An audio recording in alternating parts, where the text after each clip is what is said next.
They mocked her for years. Quietly at first, then loudly enough for the walls to remember.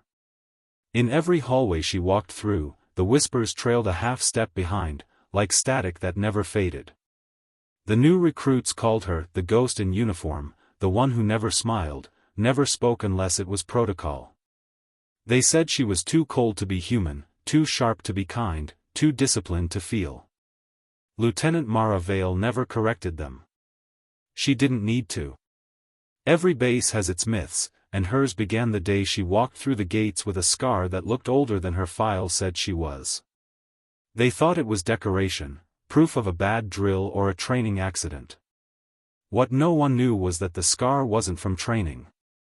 It was from the fire she'd walked out of 15 months before her assignment here, the kind that burns everything but the will to move forward. The first day of joint evaluation, Sergeant Rook made the first joke. "Careful, she bites," he told the newcomers, loud enough to catch her ear. The others laughed, relieved to be part of something that wasn't silence. She didn't react. She simply noted the time, 0700 hours, evaluation start, and began calling rotations. That calm unnerved them more than anger would have. Rook mistook it for weakness. That mistake would grow into a lesson that none of them would ever forget. The training hall was steel and glass, built to amplify sound. Every strike, every fall echoed like thunder. Mara's voice didn't need volume, it carried weight. "Redirection isn't retreat," she said evenly, demonstrating a pivot that sent a trainee twice her size stumbling past her. "It's control. If you can't control distance, you can't control outcome." The line would replay in Rook's mind later, but right now, he smirked. "Sounds like someone's afraid of contact." She didn't look at him. "You mistake composure for fear." Common error. Laughter again, short, nervous, shared between those who didn't understand that calm doesn't mean safe. By the second week, the rumors had texture. Some said she'd frozen under fire, that she'd cost a squad their mission. Others said she'd been demoted quietly and reassigned to training because command couldn't handle the optics. No one asked her. They preferred the lie that made their own insecurities easier to live with. What they didn't know, what the classified file in the operations vault still held sealed, was that Lieutenant Mara Vale had once been the only survivor of Operation Glasslight. A mission so deep in blackout clearance that even her commanding officer hadn't known the coordinates until the hour before deployment. And the scar? It wasn't shrapnel. It was the mark left by a child's hand. But that part comes later. For now, in the sterile training hall, she stood as the symbol of everything they didn't understand: discipline without explanation, authority without arrogance, strength without noise. And for men like Rook, that was intolerable. One afternoon, after hours, he decided to test what silence was really made of. The room was empty except for the hum of ventilation and the thin buzz of light panels overhead. Mara was finishing reports when she heard footsteps, heavy, deliberate, too casual to be accidental. Rook leaned against the doorframe, arms crossed, grin rehearsed. "Didn't mean to interrupt, ma'am," he said, dragging the last word into mockery. "Just figured I'd get some extra practice in. You know, see what the manuals don't teach." She didn't look up. Training hours ended at 1800. "Yeah," he said, stepping onto the mat, "but I learn best when it's just me and the truth." Her eyes lifted then, calm, unreadable. "The truth doesn't need witnesses, Sergeant. But consequences do." He laughed. "You really think that tone works outside paperwork?" When he lunged, it wasn't elegant, too much shoulder, too little intent. She sidestepped, caught his wrist, redirected the momentum, and let him fall under his own force. The sound wasn't loud, just a thud and a breath, but it was enough to drain his grin. "Lesson 1, she said quietly. "The ground doesn't care who started it." He came up red-faced, embarrassed more than hurt. "You got lucky." She tilted her head. "You mistook precision for luck." Another common error. He left that night with a bruised ego and a story he'd twist before sunrise. By morning, the whispers had doubled. She jumped him, one said. Tried to prove a point. Another added, he went easy on her. Rook didn't correct them. He needed the story to feel bigger than the truth. And still, she said nothing. But silence isn't surrender. It's storage. 3 days later, the base commander scheduled a full simulation drill, joint units, live protocol, observation from upper command. Mara was assigned as tactical controller. Rook was team lead. Fate, or irony, had decided the pairing. As teams assembled under the white floodlights, Rook's smirk returned. "Hope your clipboard's bulletproof," he said. She adjusted her earpiece. "Hope your overconfidence is." The siren blared. The simulation began. Smoke, noise, controlled chaos. Mara's orders came clean through the comm line, calm, exact, surgical. Unit C, corridor sweep left. Unit D, thermal scan on lower deck. Maintain line of sight. Rook ignored one of her directives, decided to cut through an unauthorized corridor to shave time. He wanted to prove she was all theory, no instinct. The detonation charge went off before his second step. Controlled explosion, part of the simulation, but the blast pressure was real. The world turned white for a heartbeat, then dark with ringing. When his vision returned, he was pinned under debris, shoulder trapped, breathing shallow. He heard movement, boots on concrete, and then her voice, closer than logic allowed. "Hold still." She was there, half covered in dust, one sleeve torn, eyes locked on the beam pinning him down. With leverage and rope, she moved it inch by inch. No theatrics. No adrenaline panic. Just deliberate physics. When it finally rolled aside, he gasped and said the only thing his pride could manage, "You should have let me call for extraction." She didn't respond.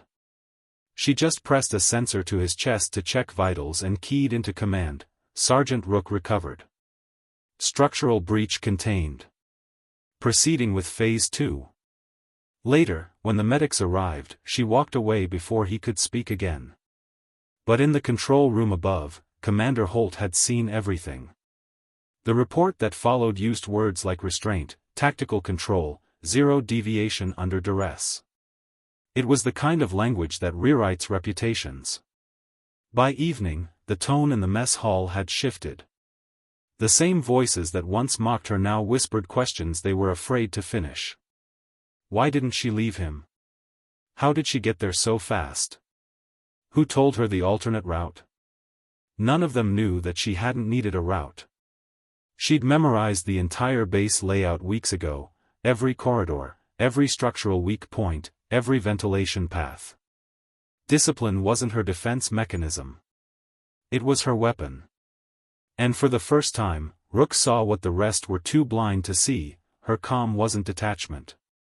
It was focus honed by loss. That night, he went to her office, stood in the doorway like he had before, only quieter. "I read the report," he said. "Then you know the rules were followed." "That's not what I mean," he said. He hesitated, the word apology too heavy to lift. "What happened before you came here?" Her pen paused over the logbook. "You wouldn't believe me if I told you." "Try me." She closed the folder, leaned back slightly. By morning, the base had changed. It wasn't loud about it, but silence can have texture, and this one did. When Lieutenant Mara Vale stepped into the corridor, conversations thinned, not out of fear, but from something heavier. Recognition. The kind that doesn't ask for respect, it just draws it. At 0700, the commander called an unscheduled assembly in the main training hall. Rows of recruits stood at attention under the fluorescent hum, shoulders rigid, eyes tracking every motion she made.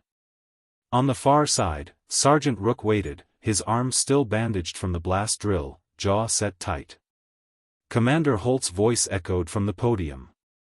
This morning's briefing concerns operational integrity and chain of command. Yesterday's exercise demonstrated not only the cost of deviation, but the value of precision under pressure. Lieutenant Vale's response prevented escalation, injury, and a full-scale facility lockdown. That's not luck. That's discipline. He paused, scanning the room. And for the record, she didn't just save a soldier, she saved protocol itself. A few heads turned toward Rook. He didn't move. Mara didn't either. She stood as she always had, still, composed, unreadable. When the meeting ended, Holt called her aside. "I'm signing you for advanced tactical oversight next quarter. It's yours if you want it." Her answer came simple. "If it serves the unit, I'll take it." No excitement, no pride, just alignment with purpose. Holt smiled faintly. "You know, they're starting to understand you." "They don't need to," she said. "They just need to understand why I don't bend." He nodded once, like he'd been waiting years to hear someone say that aloud. That afternoon, while most of the base rotated out for drills, Rook found her in the observation bay, same steel walls, same pale light. He approached slow, like a man stepping onto holy ground. "You were right," he said finally. "About what?" "Control," he said. "I thought it was something you showed off when you had power. But you," he hesitated, searching for the word, "you built it. Every second.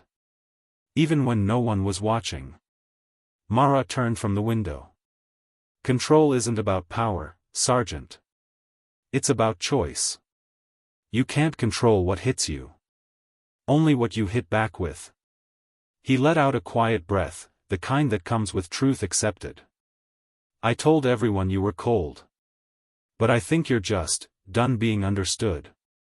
"Understanding is overrated," she said softly. "Observation isn't."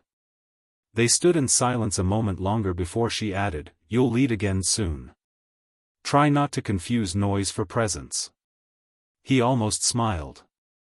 "And if I do?" She looked back toward the field, eyes narrowing as a squad moved in perfect formation below. "Then I'll correct it." That night, as the compound lights dimmed and the desert wind slipped through the perimeter fences, Mara sat alone in the barracks courtyard. The stars above were sharp, bright, cold, the same kind she'd seen that night in the glasslight ruins. For years, she'd carried the child's voice in her mind, a whisper caught between the smoke and the silence, "Don't stop moving." It hadn't been motivation. It had been a command. And she'd obeyed it ever since. Behind her, a quiet shuffle of boots. Rook again. He held out a small data slate. Compiled footage from the last 2 months. "You might want to see this." She raised an eyebrow. "Surveillance review?" He shook his head. "Reputation review." She took the device, glanced at the first clip, her walking into the hall that first week, the stares, the smirks, the whispers. The next clip showed the drill. Then the rescue. Then, the morning briefing. The final image froze on her standing in silence while an entire room of recruits stood straighter. Rook cleared his throat. "You didn't just change how they see you. You changed how they see each other." Mara handed it back without watching the rest. "Then it worked. You're not even curious how it ends?" "It doesn't," she said. "Not for people like me. There's always another room to walk into." He nodded slowly. "You ever think about telling them what really happened? The mission, the child?" She stared at the horizon. "No. They don't need my pain to learn discipline. They just need to see what it looks like after." Rook didn't argue. He knew better now. The next morning, her transfer orders came through, Command North. Higher clearance, higher stakes. She packed in silence, the same way she unpacked when she'd first arrived, neat, efficient, without trace. As she stepped outside, Rook was waiting by the vehicle bay. "Guess this is goodbye." "For now," she said. He hesitated. "You left something on the mat." She frowned. "I don't leave things behind." He held up a training tag, her old unit insignia, worn and faded, the letters barely visible, glass-light. She took it gently. "Then maybe it's time I do." She placed it on the bench beside them, let it sit under the sun until the metal warmed. "Some stories burn long after they end," she said quietly. "You just have to make sure you're not standing in the smoke." He gave a small nod, eyes fixed on the insignia. "They'll talk about you for years." "Let them," she said. "As long as they remember why."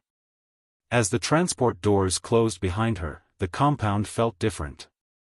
Not emptier, just recalibrated. Conversations carried a little more weight. Orders were followed without the sound of resentment. Even Rook's posture changed, less swagger, more stability. That night, one of the new recruits pointed at the faded mark still etched into the training mat. "What's that from?" Rook glanced over, voice calm. "Discipline," he said. "And a woman who remembered that silence isn't surrender, it's command." Far away, in the transport's dim light, Mara watched the horizon blur into motion. The child's voice flickered in memory again, "Don't stop moving." She didn't. Because in a world that worships noise, her quiet had become the loudest sound of all.